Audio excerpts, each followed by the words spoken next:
if he doesn't, well, then he has his reasons, but that's a whole nother sermon. But I got a couple of million of them. LOL. So we as Christians, we need to treat each other with kindness as much as we can. To be like-minded of what a Christian is. And someone asked, well, what would you say a Christian is? I said, well, of course, a Christian would have to be, of course, saved and baptized. And in some religions, they're confirmed in their church if it's more of a mainstream religion. A lot of the independent out there, they usually don't do that though. And then after that, that's when you start off, and start, going and finding a church that you like. And then I always say, you should investigate that church, very much so, to make sure, find out what do they believe. Okay, if they say they believe this, that, and other, and you got a problem with one of their beliefs, well, maybe that means you need to go find yourself another Christian religion. I myself am in an independent, Episcopalian. Okay, that's what I am, and that is my ministry, and that is the new religion I've made. People, you're hearing me now at the beginning of the beginning of this religion I'm making, and how far it's going to go. I have the visions still. Oh yes, I have the visions of to where, Colosseums someday, or just something of that nature. But people getting together for these Jesus rallies that I keep talking about, but as I always have to say, I can't really get any farther than that. But we're going to try this sometime this summer, maybe. Whereas a whole bunch of people might be able to get together of some kind. There are places and that a lot of people can get together and so forth and so on. And there's a couple in the state of Texas I know of, especially in this one city. It's where a lot of the rock and roll bands go, and well, not rock and roll bands necessarily, but any kind of band or someone famous singing, they kind of camp out there. But I'm not going to let that out either where that is just yet. I haven't made a deal with them, even if that goes popular. But of course, as is any ministry, it has to, go on donations. Not that I'm asking for a donation right now, but eventually I will have to. I thank all of you people that, subscribe, to listen to me, preach the word to you. And I hope, a lot of times when I pray, that, people are healed, like, when I do pray. That's when I like to hear praise reports, when I do get my email address squared away, I will tell you, and then we can communicate. But if it's too many, I can't promise I can get to that, but I'll try. All I can do is try and everything, and then we can communicate a little bit, and it'll get to the point where I could use a few donations, because that's the way it works with the church, or a ministry or anything. If you don't have any money to actually do what you'd like to do, or if someone was to invite you to go to their church, or something before, that would be fine. There's got to be a church in the Dallas area I would really like to go to. Seems like there's some kind of church in Dallas. I don't know the name of it. I don't know where it is, but I feel there's a church in Dallas calling out to me in my ministry, saying, they want me to come there, and they want me to preach. And I would accept that, of course, if everything that was needed to be taken care of, monetarily was taken care of. That's about the only way it would have to work. In fact, that is the way it would have to work. But God works in mysterious ways. You never know. And so, who knows? Perhaps, and some people may quit. Okay, I'm gonna throw something out there, a little controversial at you.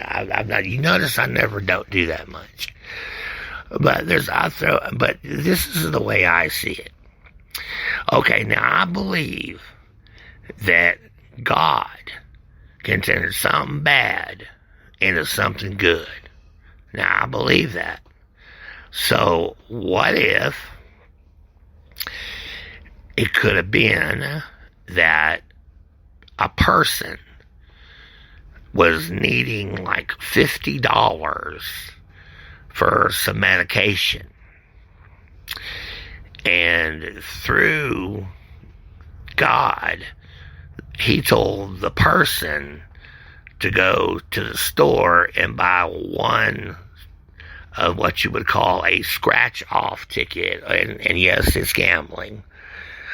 But however, the person that did the scratch-off ticket won the $50 and got that medication that they needed because they didn't have the money for it, and it was a very life-saving medication. I believe it was nitroglycerin, it was nitroglycerin. So yes, it was. You're talking about someone puts nitro on you, you're fixing to die of a heart attack, maybe. So yes. So what? But that's all I've got to say about that. And it was just a scratch ticket, not anything else. Of course, now somebody, like I said before, you win the lottery yourself, the numbers, or a ticket, or at the casino, and you want to give Father Michael's Ministries a donation, I'll take it.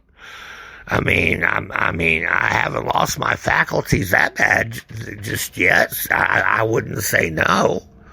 Someone won a bunch of money gambling and stuff and said, here, use this chunk for the word of God, for his work and everything. And God can turn something bad into something good, even though I'm not saying that gambling is bad. If we're on the subject of gambling here, I'm bunny hopping here too much, but it's, as far as I feel about gambling is, if you're not hurting from yourself, you're not hurting from your family, in other words, like food on the table, clothing, necessary things to live. If you're not doing that and you have the abundance to gamble, and it's kind of just a sort of a game to you in a way, it's just, it's entertainment. That's not such a bad thing, but I gotta say though, there are gamblers out there, and gamblers I've known, my own self, that they didn't need the money. These people were multi-millionaires, but they had such a bad gambling problem. It was astronomical what these people gambled with all that amount of money. But yet they didn't need that amount of money. They were so some billionaires, that's with a B, they didn't need the money at all. But they still did it. Why? Because it's like anything else. It's like alcohol. Okay? If you drink about 2 beers, you're going to get drunk. Or, you take a shot of whiskey or something. You might just get drunk. Well, when you're drunk, now those of you who have never been that way, hey, great. Kudos to you.